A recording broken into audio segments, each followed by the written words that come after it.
नमस्कार दोस्तों। जैसे ही राहुल गांधी जी ने मतलब महू की जो जय बापू जय भीम जय संविधान का जो संबोधन है उसमें जैसे ही राहुल गांधी जी ने ये कहा कि अब देश में देश में जो जब संविधान नहीं था तो इस देश के लोगों के कोई अधिकार नहीं थे, पिछड़ों के कोई अधिकार नहीं थे,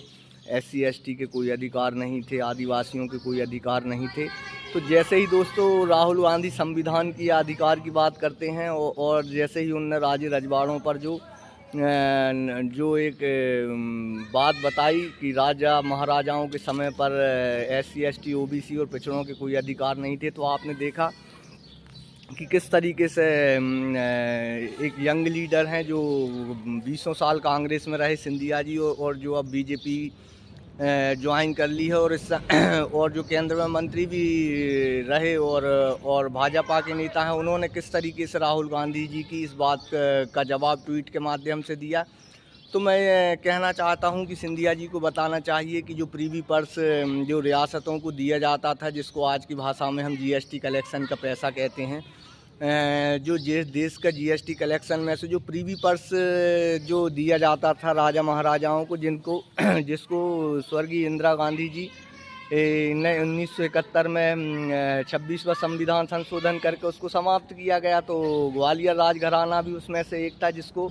देश की GST का टैक्स कलेक्शन के पैसे से जो प्रीवी पर्स के रूप में जो एक राशि दी जाती थी अपने खर्चा के लिए। तो सिंधिया जी को खुल के बात करना चाहिए।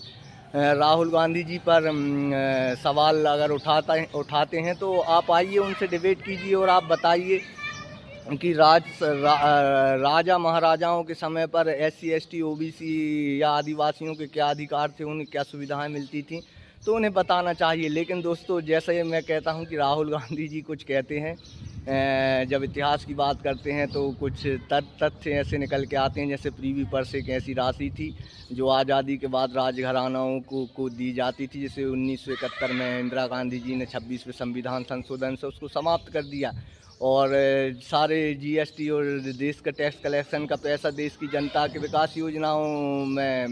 में चला गया। इससे भी राजा महाराजाओं की कुंठा समझ में आती है दोस्तों।